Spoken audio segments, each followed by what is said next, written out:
नमस्कार, मैं डॉक्टर जयश्री वाकणकर, श्री शंकराचार्य महाविद्यालय जुनवानी भिलाई।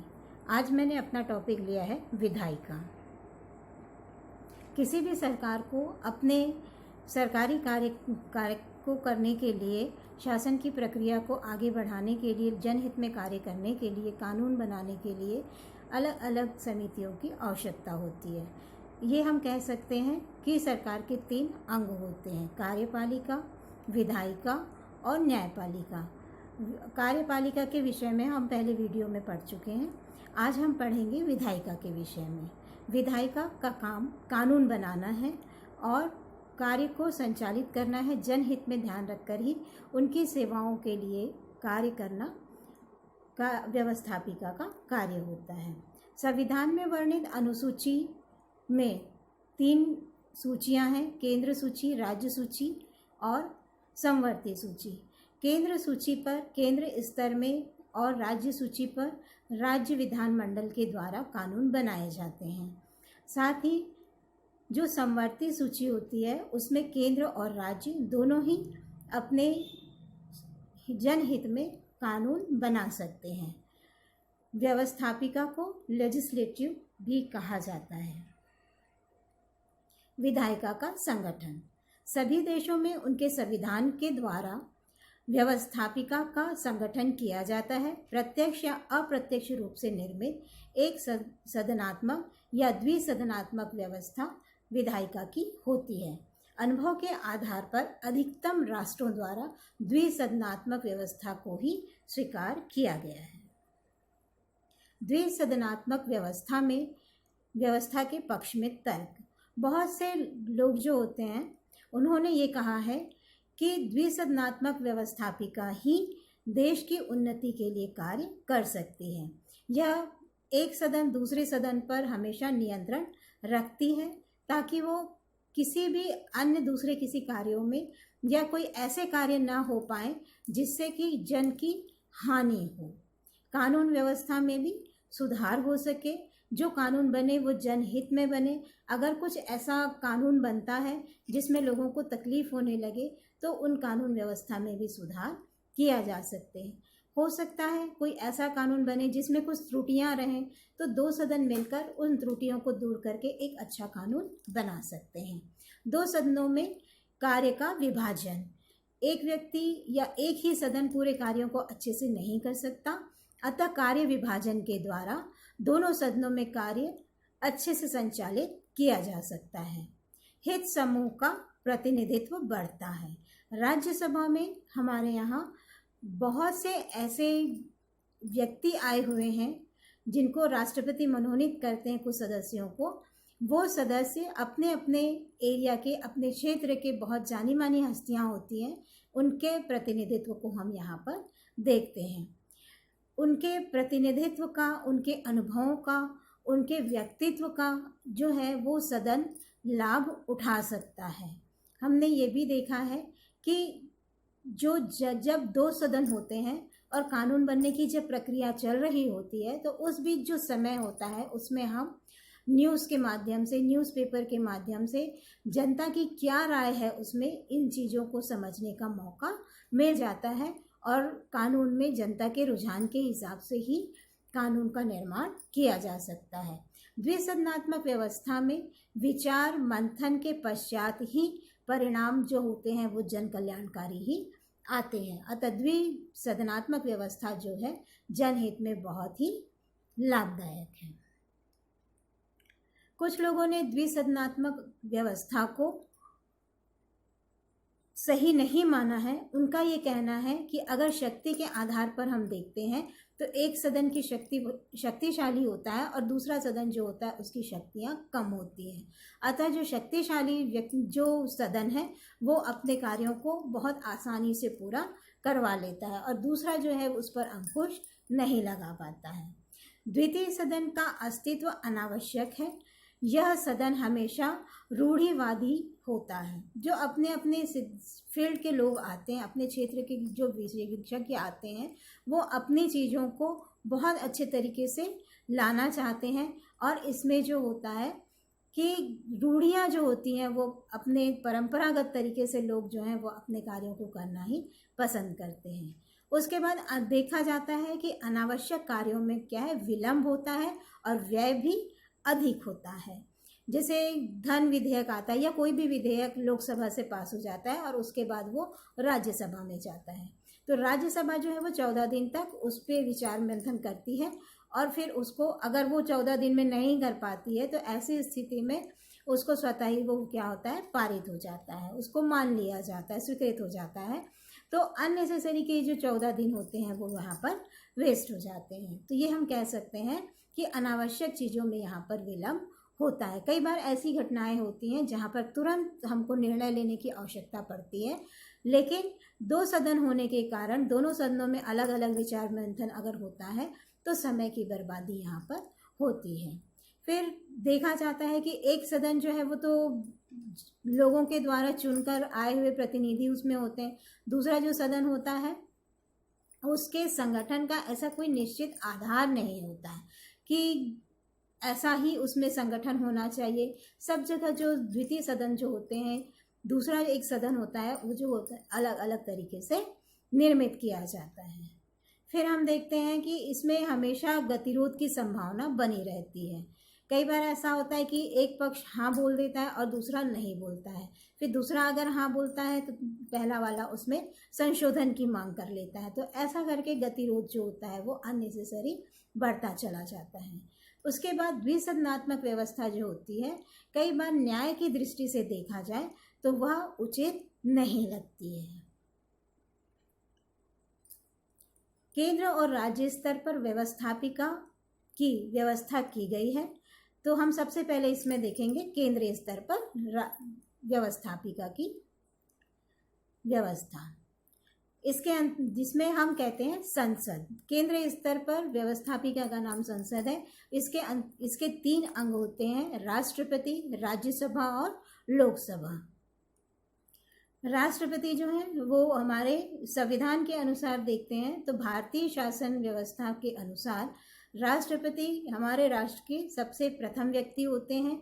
शासन से संबंधित जितने भी कार्य होते हैं वे राष्ट्रपति के नाम पर किए जाते हैं और ये एक नाम मात्र के ही प्रधान हैं। राज्यसभा का देखें तो इसके जो सदस्य होते हैं वे प्रतिनिधित्व करते हैं राज्यों का।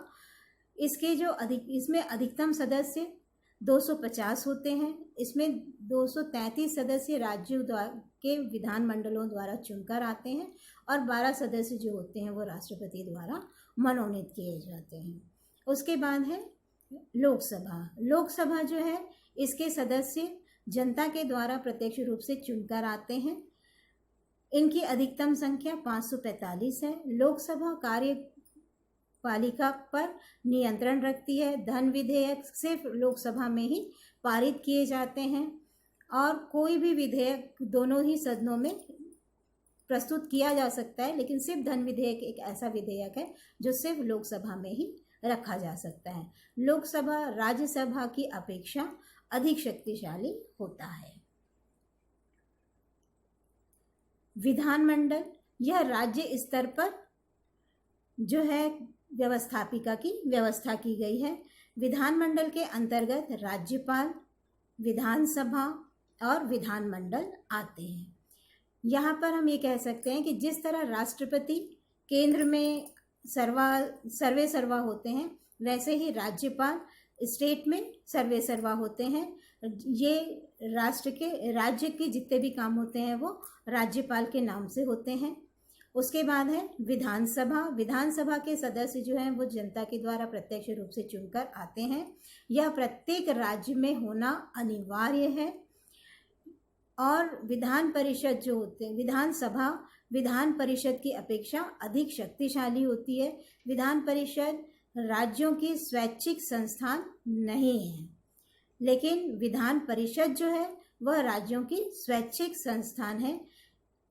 इसमें 29 राज्य, हमारे देश के 29 राज्यों में से 7 राज्य ऐसे हैं जिनमें विधानसभा को स्वीकार किया गया है। इसके सदस्य पंचायतों से, नगर निगम से और स्थानीय संस्थाओं से चुनकर आते हैं। इनमें से ही इनका चुनाव किया जाता है। ये लोकल जो बॉडी होती है उसका ये प्रतिनिधित्व करते हैं। जैसे राज्यसभा में स्टेट के लोग प्रतिनिधित्व करते हैं, वैसे ही जो विधान परिषद है उसमें स्थानीय लोग जो होते हैं वो उसमें भागीदारी निभाते हैं। इसके कुछ सदस्य जो होते हैं उनको राज्यपाल द्वारा मनोनीत किया जाता है। यह विधानसभा की अपेक्षा कम शक्तिशाली होती है।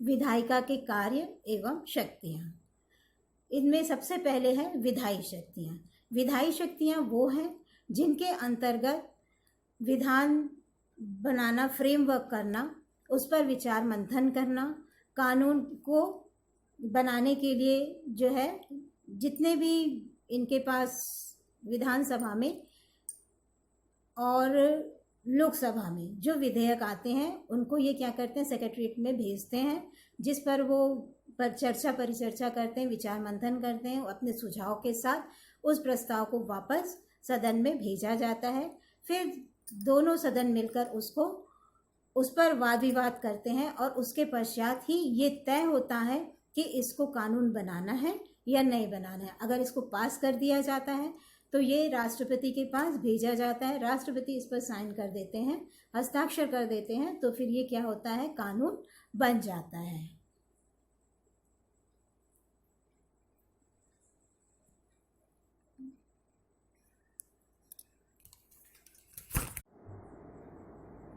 विधायी शक्तियाँ, दोनों सदनों में साधारण विधेयक को पास कर देने से राष्ट्रपति अगर जब उस पर साइन कर देते हैं तब विधेयक कानून बन जाता है। यदि दोनों सदनों में से एक सदन किसी एक विधेयक को पास कर देता है और दूसरा उसे पास ना करे, तब राष्ट्रपति दोनों सदनों की संयुक्त अधिवेशन बुलाते हैं और बहुमत से फैसला किया जाता है और विधेयक को कानून का स्वरूप दे दिया जाता है। वित्तीय शक्तियाँ, विधायिका की वित्तीय शक्तियों के अंतर्गत देश के धन पर संसद का पूरा नियंत्रण होता है। संसद के द्वारा ही जब वो अनुमति दे तब कोई कर लगाया जा सकता है या देश की आमदनी को बढ़ाया जा सकता है। किस मद में कितना खर्चा करना है, कहाँ पर कटौती करनी है, इसका निर्णय संसद के द्वारा ही लिया जाता है। संसद में ही बजट पेश किया जाता है। राज्यसभा के पास धन संबंधी शक्ति नाम मात्र की होती है। धन विधेयक केवल लोकसभा में ही पारित होते हैं और पास होने के बाद राज्यसभा को भेजे जाते हैं। यदि 14 दिन के भीतर धन विधेयक पास नहीं होता है राज्यसभा के द्वारा, तब वह अपने आप ही पास मान लिया जाता है और राष्ट्रपति के पास हस्ताक्षर के लिए भेज दिया जाता है। राष्ट्रपति जब उस पर हस्ताक्षर कर देते हैं तो धन विधेयक जो होता है वो लागू हो जाता है।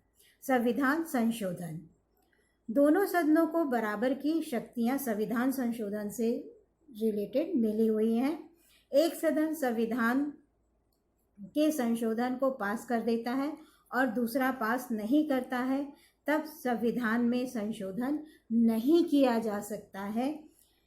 कार्यपालिका पर नियंत्रण का कार्य, व्यवस्थापिका द्वारा संसदीय कार्य प्रणाली में संसद पर पूरा नियंत्रण रखा जाता है। मंत्रिपरिषद अपने संपूर्ण कार्यों के लिए संसद के प्रति उत्तरदायी होते हैं।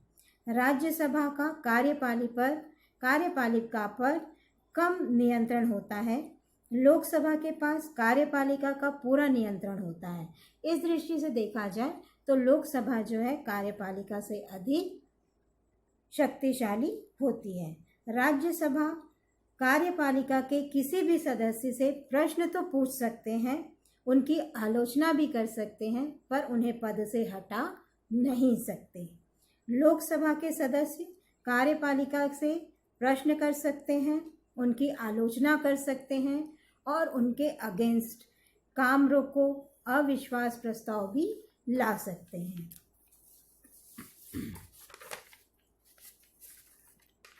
अविश्वास प्रस्ताव पास होने पर प्रधानमंत्री और सभी मंत्रियों को अपने पद का त्याग करना पड़ता है और कार्यपालिका भंग हो जाती है। इसके बाद आता है निर्वाचन संबंधी शक्तियाँ। विधायिका की निर्वाचन संबंधी शक्तियाँ, ये वे शक्तियाँ हैं जो दोनों सदन मिलकर इसका उपयोग करते हैं। जैसे राष्ट्रपति का निर्वाचन करना, उपराष्ट्रपति का निर्वाचन करना, न्यायाधीशों की नियुक्ति करना, ये सभी दोनों सदन मिलकर करते हैं। महाभियोग लगाकर राष्ट्रपति, उपराष्ट्रपति, महान्यायवादी को पद से हटाया जा सकता है और ये कार्य दोनों ही सदन मिलकर करते हैं। दोनों की अनुमति होना उसमें आवश्यक होता है। संसदीय समितियों का भी निर्माण किया जाता है। क्योंकि संसद के सत्र वर्ष में पूरे समय नहीं चलते हैं, इनकी एक विशेष 6 महीने की अवधि होती है, उसके बाद ही ये इसके सत्र चलते हैं। इस बीच कार्यों को करने के लिए कुछ समितियां बनाई जाती हैं। इन समितियों को संसदीय समिति कहते हैं। ये समितियां 3 प्रकार की होती हैं: वित्तीय समिति, तदर्थ समिति और स्थायी समिति। वित्तीय समिति जो होती है वो अपने विभाग के और दूसरे विभागों के जितने भी कार्यालय होते हैं सबके खर्चों को नियंत्रित करती है। कहाँ पर सुधारना है, कहाँ पर खर्च अधिक करना है, कहाँ के खर्च को रोका जा सकता है और किस मत को और आगे बढ़ाना है, इन चीज़ों का ध्यान वित्तीय समिति जो है वो रखती है। फिर वित्तीय समिति जो होती है वो कानून के लिए सुझाव भी देती है, भ्रष्टाचार की जांच पड़ताल भी करती है, किसी कार्य को कैसे करना है इसका सुझाव भी संसदीय समितियों द्वारा समय समय पर सदनों में दिया जाता है। तदर्थ समिति किसी विशेष कार्य के लिए बनाई जाती है और जब इसकी निश्चित अवधि नहीं होती, जैसे ही कार्य की समाप्ति हो जाती है, टारगेट पूरा हो जाता है, यह समिति अपने आप डिसॉल्व हो जाती, भंग हो जाती है। स्थायी समिति हमेशा स्थायी रहती है, जैसे लोक सेवा समिति और कार्य मंत्रणा समिति। लोक सेवा समिति समय समय पर लेखा के संबंध में कार्य करती है। कार्य मंत्रणा समिति जो है वो कार्यों के प्रति अपने सुझाव देती है, कार्यों का अनुमोदन करवाती हैं और कार्यों को निश्चित और सही तरीके से कार्य करने के लिए लोगों को सुझाव भी देती है। लोकसभा की कार्यवाही चलने के लिए अध्यक्ष की व्यवस्था भी की जाती है। हमारे संसदीय व्यवस्था में, भारत की व्यवस्था में लोकसभा को सुचारू रूप से चलाने के लिए, उस पर नियंत्रण रखने के लिए एक अध्यक्ष की आवश्यकता महसूस की गई और उसका उस पद की व्यवस्था भी की गई। बहुमत के आधार पर लोकसभा के सदस्य अपने ही बीच में से बहुमत द्वारा एक सदस्य को अध्यक्ष चुन लेते हैं। अध्यक्ष चुने जाने के बाद वह सदस्य जो है वह निष्पक्ष रूप से सदन की कार्यवाही को चलाता है। सदन के अनुशासन को पूर्ण रूप से बनाए रखना, सदन को कैसे चलाना है ये देखना, अगर कोई व्यक्ति, कोई सांसद अगर मिसबिहेव कर रहा है या अगर वो संसद की कार्यवाही में बाधा डाल रहा है जिसकी वजह से कार्य में बाधाएं पड़ती हैं, कार्य रुक रहा है, तो ऐसी स्थिति में अध्यक्ष जो है उसे सदन से बाहर भी निकाल सकते हैं। तो ये थे लोकसभा इसमें व्यवस्थापिका के कार्य। अब हम देखते हैं विधेयक। विधेयक क्या होता है? कानून बनाने से पहले जब उसका एक प्रस्ताव, एक खाका तैयार किया जाता है उसे हम विधेयक कहते हैं। ये विधेयक 4 प्रकार के होते हैं। एक होता है सरकारी विधेयक, दूसरा होता है निजी विधेयक, तीसरा होता है वित्तीय विधेयक और चौथा होता है गैर वित्तीय विधेयक। वित्तीय विधेयक जो होते हैं वो धन से संबंधित होते हैं, ये हमेशा लोकसभा में ही प्रस्तुत किए जाते हैं। निजी विधेयक मंत्रियों के अलावा किसी अन्य व्यक्ति के द्वारा जब प्रस्तुत किया जाता है तब हम उसे निजी विधेयक कहते हैं।